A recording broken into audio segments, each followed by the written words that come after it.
ڈالوں پہ بیٹھے ہوئے ہیں، منہ انہوں نے ڈھانپے ہوئے ہیں، ہاتھوں میں کلاشنکوفیں پکڑی ہوئی ہیں، لوگوں میں خوف بچو یس خوف و ہراس پھیلاتے تھے. اب وہ ڈالے والے کیوں نظر نہیں آتے؟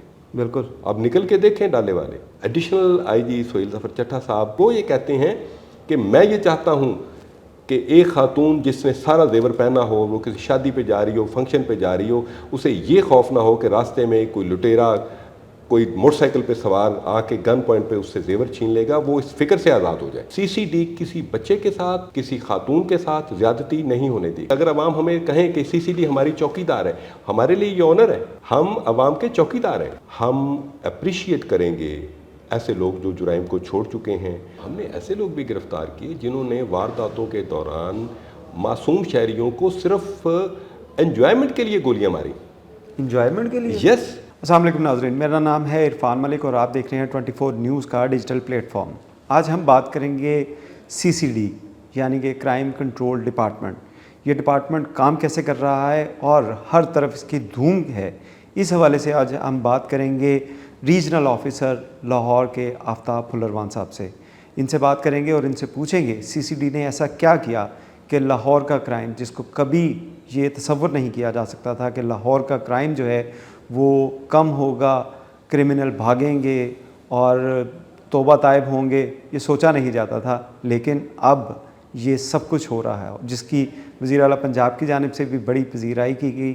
اور اس کے اوپر آج ہم بات کریں گے آفتاب پھلروان سے. السلام علیکم سر. جی وعلیکم السلام. آفتاب صاحب، سی سی ڈی آئی اور چھا گئی، کیا کیا آپ لوگوں نے؟ کیا ہر طرف جو ہے وہ سی سی ڈی سوشل میڈیا کھول لیں، ٹک ٹاک کھول لیں، آپ فیس بک کھول رہے ہیں، سی سی ڈی کے کارنامے جو ہے وہ نظر آ رہے ہیں. لوگ کوئی پیرا کی ویڈیوز جو ہیں ان کی گاڑیوں کی وہ بھی لگا کے کہہ رہے ہیں یہ بھی سی سی ڈی ہے. تو یہ ایسا کیا ہوا؟ کیا بہت زیادہ لوگ جو ہیں پکڑے جا رہے ہیں؟ کیا ہو رہا ہے؟ اس کے بارے میں ہمیں تھوڑا سا بتائیے گا. ملک صاحب، پنجاب کو ایک سیف اینڈ سیکیور صوبہ بنانے کا ویژن سی ایم پنجاب محترمہ مریم نواز شریف صاحبہ نے دیکھا.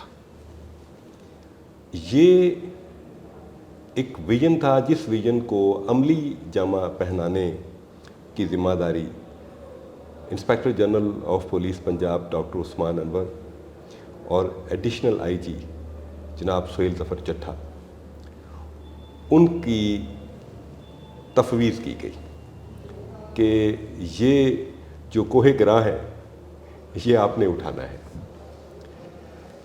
جس پر یہ ایک نیا پولیسنگ میں شاندار تجربہ کیا گیا. پورے پنجاب سے، تمام ضلعوں سے best of the best police officers کو سلیکٹ کیا گیا. تعداد آپ حیران ہوں گے کہ سی سی ڈی میں تعداد بہت زیادہ نہیں ہے. ہماری 2 لاکھ کی پنجاب پولیس میں 5 یا 6 ہزار، صرف 5-6 ہزار لوگ؟ 5 سے 6 ہزار پورے پنجاب میں. پورے پنجاب میں یعنی کہ آپ صرف 5 سے 6 ہزار لوگوں کے ساتھ کام کر رہے ہیں؟ سی سی ڈی کے افسران اور اہلکاران ہیں. ان کا جو معیار ہے وہ بڑا سخت رکھا گیا. پروفیشنلی، مورلی، ہر لحاظ سے وہ بہترین ہونے چاہیے. اس کے بعد پھر تمام ابھی وسائل پائپ لائن میں ہیں. بالکل، اس کے لیے بڑا فنڈ رکھا گیا. وزیر اعلیٰ پنجاب نے 5 ارب روپے کے فنڈ رکھے اس کے لیے. وہ پائپ لائن میں وہ ہمیں آہستہ آہستہ مل رہے، گاڑیاں مل رہی ہیں، ٹریکٹرز مل رہے ہیں آپ کو ہیوی قسم کے، لوکیٹرز ہمیں مل رہے ہیں. آپ ٹھیک کہہ رہے ہیں.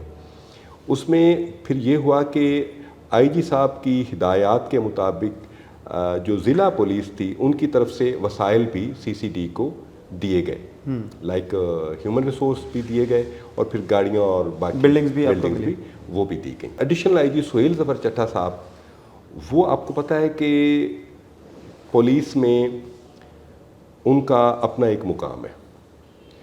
وہ جو کہتے ہیں وہ کرتے ہیں اور جو وہ کرتے ہیں وہ کہتے ہیں. صحیح. انہوں نے کہا کہ یہ پنجاب کو پرامن صوبہ بنانا ایک ٹاسک ہے جس کو ہم نے کرنا ہے، اس میں کوئی دوسری رائے نہیں ہے. صوبے کے مختلف ضلعوں میں ٹیمیں تشکیل دے دی گئیں. ان کا ایڈیشنل آئی جی صاحب کی کمانڈ میں ٹرکل ڈاؤن انسٹرکشنز کی گئیں اور پھر ان کو کہا گیا کہ آپ ان ملزمان کو گرفتار کریں، ڈکیتوں کو، راہزنوں کو، اغوا برائے تاوان کرنے والوں کو اور ایسے اشتہاریوں کو جنہوں نے عوام الناس کی زندگی کو عذاب کیا ہوا ہے. یہ ابھی ابتدا ہے. میں آپ کو بتاتا ہوں یہ کیسے ابتدا ہے. ایڈیشنل آئی جی سہیل ظفر چٹھا صاحب نے جو ایک مثال دی تھی وہ ہماری جو گھریلو خواتین ہیں، مائیں ہیں، بہنیں ہیں، ان میں بڑی پاپولر ہوئی. وہ یہ کہتے ہیں کہ میں یہ چاہتا ہوں کہ ایک خاتون جس نے سارا زیور پہنا ہو، وہ کسی شادی پہ جا رہی ہو، فنکشن پہ جا رہی ہو، اسے یہ خوف نہ ہو کہ راستے میں کوئی لٹیرا کوئی موٹر سائیکل پہ سوار آ کے گن پوائنٹ پہ اس سے زیور چھین لے گا، وہ اس فکر سے آزاد ہو جائے. سی سی ڈی نے ایسا کیا کیا، کن لوگوں کو جو ٹارگٹ کیا گیا؟ اور ہم نے دیکھا کہ بہت سے پولیس انکاؤنٹرز بھی ان دونوں میں ہوئے، یعنی کہ اگریسو پولیسنگ، اس کو کافی فروغ ملا. اور یہ چیزیں ہم عرصہ دراز سے دیکھ رہے تھے کہ پہلے بھی انکاؤنٹر ہوتے تھے، ہم بچپن سے سنتے آ رہے ہیں. بلکہ پنجاب پولیس کی اگر تاریخ دیکھی جائے تو اس میں بھی یہی کہا جاتا تھا کہ انکاؤنٹر جو ہیں وہ کافی ہوتے ہیں. اب اگریسو پولیسنگ زیادہ ہوتی ہوئی نظر آ رہی ہے، تو اس کے پیچھے کیا جرائم کم ہونے میں یہ اگریسو پولیسنگ جو ہے اس نے اپنا کردار ادا کیا یا کوئی اور وجوہات بھی ہیں؟ اگریسو پولیسنگ کا مطلب یہ ہے کہ جو آرگنائزڈ کرمنلز تھے، جنہوں نے اپنے گینگز بنائے ہوئے تھے، اپنے کارٹلز بنائے ہوئے تھے اور انہوں نے اپنے علاقے بانٹے ہوئے تھے، سب سے پہلے ان کو ٹارگٹ کیا گیا. یہ لاہور میں بھی تھا ایسا؟ لاہور کے کچھ ایریاز میں تھا. کچھ ایریاز میں وہ تو لاہور پولیس کی جو سروسز ہیں وہ بہت قابل تعریف ہے، اس میں کوئی شک نہیں. لیکن ڈالا کلچر کہ ڈالوں پہ بیٹھے ہوئے ہیں، منہ انہوں نے ڈھانپے ہوئے ہیں، ہاتھوں میں کلاشن کوفیں پکڑی ہوئی ہیں، لوگوں میں خوف بچوں خوف و ہراس پھیلاتے تھے. آپ کو پتا ہے انڈر پاس کے قریب کیا ہوا تھا؟ انڈر پاس کے علاوہ آپ کے کئی سابق پولیس افسران تھے، وہ جب ٹریول کرتے تھے تو ان کے ساتھ کئی گاڑیاں ایسی گزرتی تھیں اور موٹر سائیکلوں کا اسکواڈ ہوتا تھا جو کہ لوگوں کو کہتے پھرتے تھے کہ پیچھے ہو جاؤ، پیچھے ہو جاؤ، سواری آ رہی ہے، سواری آ رہی ہے. تو اس طرح کی اب کیوں نہیں نظر آتے؟ پورے لاہور میں دیکھا یہ ساری چیزیں. اب وہ ڈالے والے کیوں نظر نہیں آتے؟ بالکل. اب نکل کے دیکھیں ڈالے والے. اب یعنی کہ سارے جو ایسے لوگ ہیں ان کو قانون کے مطابق نپٹا جائے گا. قانون کے مطابق پنجاب میں سپریمیسی آف لا ہوگی، انفورسمنٹ آف لا ہوگی. آپ دیکھیں، میں چھوٹی سی مثال دیتا ہوں. دبئی کیا تھا؟ ماہی گیروں کی ایک چھوٹی سی بستی تھی. آج دبئی دنیا کا موسٹ ایڈوانس ملک بنا ہے. کس وجہ سے؟ سیفٹی کی وجہ سے. Enforcement of law and safety. وہاں پہ کوئی بندہ قانون سے بالا تر نہیں. ان کے شاہی خاندان کا جو فرد ہے وہ بھی قانون سے بالا تر نہیں ہے. آپ انفورسمنٹ آف لا امپلیمنٹ کر لیں پورے ملک میں. ہم دبئی سے کس طرح پیچھے رہ سکتے ہیں؟ سی ایم پنجاب محترمہ مریم نواز شریف صاحبہ نے بار بار کہا، انہوں نے کہا کہ عورتیں اور بچے ان کی ریڈ لائن ہے. یہ میری ریڈ لائن ہے. بالکل ایسے ہی ہے. اچھا، اس ریڈ لائن کو ایڈیشنل آئی جی سہیل ظفر چٹھا صاحب نے کہا کہ سی سی ڈی کسی بچے کے ساتھ، کسی خاتون کے ساتھ زیادتی نہیں ہونے دے گی. اس پہ ہمارا جو کڈنیپنگ فار رینسم سیل ہے، جو ڈی ایس پی اس کے انچارج ہیں میاں توقیر انجم، ہم نے تمام درباروں پہ، تمام مزاروں پہ، ریلوے اسٹیشنز پہ، لاری اڈوں پہ وہ تمام بچوں کو ریسکیو کیا جو بیچارے جنسی استحصال کا شکار ہو رہے تھے، جن سے بھیک منگوائی جا رہی تھی، جن کو غلط مقاصد کے لیے استعمال کیا جا رہا تھا. 100 سے زیادہ بچوں کو ہم نے آزاد کشمیر سے ریسکیو کیا. 100 سے زیادہ بچے آزاد کشمیر سے ریسکیو کیے. آزاد کشمیر سے جو بچے ریسکیو کیے گئے وہ ان 100 بچوں میں شامل ہیں. اچھا، یعنی کہ 100 بچے آپ نے یہ 1.5-2 ماہ کے اندر یہ ریسکیو کیے. اس کے بعد پھر اگلا مشکل کام تھا کہ ان کے والدین کا پتہ لگایا جائے. آئی ٹی کے ذریعے، ٹیکنالوجی کے ذریعے ان کے والدین کو ٹریس کیا گیا، تمام بچوں کو ان کے والدین تک پہنچایا گیا اور پھر ان بچوں کے ساتھ آئی جی پنجاب ڈاکٹر عثمان انور صاحب نے خود ملاقات کی. ہم عوام کے سرونٹس ہیں، ہم نوکر ہیں ان کے. ہماری ڈیوٹی کیا ہے؟ ہم نے ان کی جان، مال اور عزت کی حفاظت کرنی ہے. ہم نے ان کے بچوں کی حفاظت کرنی ہے. ہم نے ان کی خواتین کی حفاظت کرنی ہے. ہماری حیثیت عوام کو ہم سمجھتے، اگر عوام ہمیں کہیں کہ سی سی ڈی ہماری چوکی دار ہے، ہمارے لیے یہ آنر ہے. ہم عوام کے چوکی دار ہیں. اچھا، چوکی دار والی آپ نے بات کی تو اس پہ ہم یہی بات کریں گے کہ چوکی دار ہمارا بڑا کافی اس وقت جو ہے وہ سخت قسم کا چوکی دار لگ گیا ہے. ڈاکوؤں، چوروں کی جو ویڈیوز ہم سوشل میڈیا پہ کافی دیکھ رہے ہیں، جس میں کوئی مسجد میں جا کے حلف دے رہا ہے کہ میں نہیں کروں گا، کوئی کسی جگہ پہ جو ہے وہ اپنے بیانات ریکارڈ کروا رہے ہیں. کیا قانون میں اگر کسی نے کوئی 50 رابریز کی ہیں, کسی کو مرڈر کیا ہے, کیا وہ اگر وہ قرآن پہ حلف دے دے کہ جی میں اب نہیں کروں گا, تو کیا اس میں کوئی معافی ہے اس کی؟ جیسے میں نے ملک صاحب آپ کو بتایا کہ ہم نے سب سے پہلے قانون کو دیکھنا ہے. قانون میں اس قسم کی کوئی گنجائش نہیں ہے کہ آپ وہ ویڈیو بنا لیں اور اس کے بعد کہیں کہ جی میں اب گناہ گار ہو گیا ہوں. نہیں, اس کا ایک طریقہ کار ہے. اگر کوئی ایسا بندہ مفرور ہے, اشتہاری ہے, عدالتوں میں جائے, عدالتوں میں اپنے آپ کو سبمٹ کرے, پیش کرے, اور اس کے بعد جو اس نے جرائم کیے ہیں عدالتوں میں ان کا جا کے کنفیشن کرے. اگر اس کے ضمیر پر اتنا ہی بوجھ آ گیا ہے, ضمیر پہ بوجھ تو آپ کے ڈر کی وجہ سے آیا ہے ویسے. نہیں, قانون کا ڈر ہے نا جی ملک صاحب, یہ قانون کا ڈر ہے. جی بالکل, قانون دیکھیں یہی قانون تو پہلے بھی تھا, تو یہی قانون سی اے میں بھی تھا, یہی قانون او سی یو میں بھی تھا, لیکن اب یہ قانون جو ہے جب سی سی ڈی میں آیا تو اس کے اوپر قانون کا عمل درآمد شروع ہو گیا. بالکل ایسے ہی ہے, قانون موجود ہے, قانون پر عمل درآمد شروع ہو گیا, تو وہ عدالتوں کے پاس جائیں اور کہیں کہ جناب ضمیر کے بوجھ کی وجہ سے میں نے جو فلاں وقت میں ایک معصوم آدمی کو قتل کیا تھا, میں اعتراف جرم کرتا ہوں, مجھے جیل بھیجا جائے.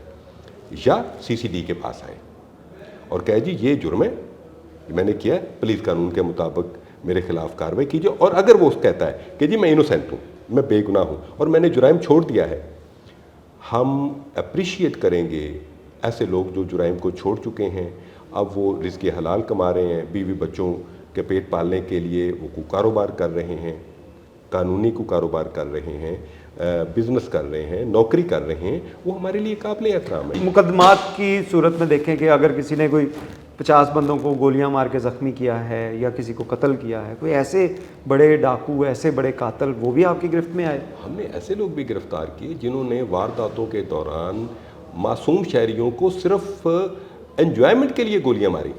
انجوائمنٹ کے لیے؟ یس, وہ ایسے سائیکو کرمنل بھی تھے کہ جو اس لیے گولی مارتے تھے کہ وہ اس چیز کو اپنی سپیریورٹی سمجھتے ہیں کہ دیکھو میں کتنا امپورٹنٹ ہوں کہ میں اس کو گولی مار رہا ہوں.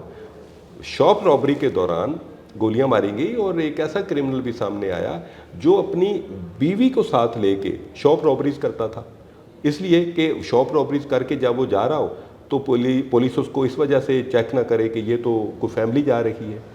تو کرمنلز نے اتنے مختلف قسم کے بھیس بدلے ہوئے ہیں کہ جس سے وہ پولیس کو دھوکہ دے سکیں یا پبلک کو دھوکہ دے سکیں. اور ان میں سے کئی سائیکوپیتھ ہیں, خطرناک قسم کے نفسیاتی ملزم بھی ہیں کہ جو دوسرے کو اذیت پہنچا کے, شریف شہری کو اذیت پہنچا کے خوش ہوتے ہیں. آپ دیکھیں حافظ آباد میں کیا ہوا ہے, کیا وہ نفسیاتی مریض نہیں تھے جنہوں نے ایک میاں بیوی کے ساتھ ایسا بہیمانہ سلوک کیا کہ میں سمجھتا ہوں کسی انسانی معاشرے میں یہ سوچا بھی نہیں جا سکتا. اس کی ویڈیو بھی بناتے رہے بعد میں, اس کی ویڈیو اس کو بنائے گی. تو اس قسم کے نفسیاتی کس طور پر خطرناک ملزموں سے بھی سی سی ڈی کا واسطہ ہے. جو سوشل میڈیا کے ذریعے لوگوں کو اپنی دھاک دکھانے کے لیے, اپنا روب دبدبا دکھانے کے لیے جو اللیگل ایکٹیویٹیز بھی کر رہے ہیں, ویپن ڈسپلے بھی کر رہے ہیں, ان کو پکڑنے کے لیے آپ نے اپنی کوئی سوشل میڈیا کی ٹیم بھی اس کو مانیٹر کر رہی ہے آپ کی, جو ایسے ملزموں کو آئیڈینٹیفائی کرے اور اس کے بعد آپ لوگ اس کے اوپر کارروائی کریں؟ میں آپ کو بتاتا ہوں. ایسا ہی ایک ٹک ٹاکر بدماش جس نے گلے میں موٹی چین پہنی ہوتی تھی اور بندوق بردار ہواریوں کے ساتھ مختلف فنکشنز میں جاتا تھا اور پھر تھالی میں نوٹ رکھ کے نچھاور کرتا تھا, اور ایک کانسٹیبل بھی اس کے ساتھ کھڑا تھا, کانسٹیبل اس کی جو کہ ڈسمس فرام سروس ہو چکا ہے. اسی طرح اس کے خلاف سخت قانونی کارروائی کی گئی, اس کو گرفتار کیا گیا. اس کی وہ گاڑی جو کرائے کی گاڑی تھی جس پر وہ بدماشی اپنی دکھاتا پھر رہا تھا, اسے قبضے میں لیا گیا اور وہ ساتھ جتنے بھی کرائے کے اس نے رکھے ہوئے تھے بدماش جو رائفلیں پکڑ کے اس کے ساتھ چلتے تھے, ان تمام کو گرفتار کر کے ان کے اسلحہ قبضے میں لیا گیا اور ان کے لائسنس منسوخی کے لیے بھجوائے گئے. کسی کو اجازت نہیں ہے کہ وہ سوشل میڈیا پہ اس طرح لوگوں کو خوفزدہ کرے. بندوق والے اس کے ساتھ کھڑے ہیں, لمبے لمبے بال انہوں نے رکھے ہوئے ہیں, لمبے لمبے انہوں نے کرتے پہنے ہوئے ہیں, بالکل سی سی ڈی کا وہ ٹارگٹ ہیں. اور ہم ان کو قانون کے مطابق اسی طرح ڈیل کریں گے جس طرح اس موٹی چین والے گنڈے کو ہم نے. اس چین کے بارے میں بتائیے گا, یہ چینیں اصلی تھی؟ نقلی چین ہے. نقلی چین اس پہ کلر چڑھایا ہوا ہے, وہ ایک جیسے جانور کے گلے میں کوئی چیز بندھی ہوتی ہے, اس نے وہ بڑا سا ایک بندھی ہوئی ہے اور وہ لوگوں کو خوفزدہ کرتا پھر رہا ہے. لا سپریم ہے, قانون سپریم ہے اس ملک میں. اور اس کے بعد اس کی سافٹ ویئر اپڈیٹ کی ہم نے ویڈیو بھی دیکھی ایسی ایک، جس میں وہ معافیا مانگ رہا ہے کہ میرے باپ کی بھی توبہ. کیا یہ توبہ جو ہے ایسے لوگ جو ویڈیوز بناتے ہیں بعد میں توبہ کرتے ہیں، تو ان کے لیے کوئی میسیج دیں گے آپ کہ یہ ان چیزوں سے باز آئیں، ان چیزوں سے حرکتوں سے باز آئیں، نہیں تو CCD تو ہے ہی ہے. غالب کا ایک شعر ہے، کی میرے قتل کے بعد اس نے جفا سے توبہ، ہائے اس زود پشیماں کا پشیماں ہونا. توبہ جب بھی قبول کر لی جائے تو اللہ تعالیٰ بھی قبول فرماتا ہے، عدالتیں بھی قبول کرتی ہیں، اور ہم عدالتوں کے احکامات کے پابند ہیں. بہت شکریہ آفتاب صاحب، بہت زبردست آپ نے باتیں بتائیں. اور CCD کے حوالے سے اگر ہم بات کریں تو CCD کرائم کنٹرول ڈپارٹمنٹ جس طرح کام کر رہا ہے، اگر وہ اسی طرح جو ہے وہ اس کو، کیونکہ آفتاب صاحب نے یہ بھی کہا کہ یہ تو ابھی ابتدا ہے، ابھی مزید کام ہونا ہے، یعنی کہ کرمنلز جتنے بھی ہیں وہ یا تو پنجاب کو چھوڑ جائیں یا ان کاموں سے توبہ کر لیں. اور توبہ کے لیے سوشل میڈیا پہ ویڈیو چڑھانے کی ضرورت نہیں ہے، اس کے لیے ادارے موجود ہیں، CCD کے آفیسز موجود ہیں، عدالتیں موجود ہیں، وہاں پہ جا کے توبہ کریں تاکہ آپ کی توبہ قبول بھی ہو سکے. بہت شکریہ.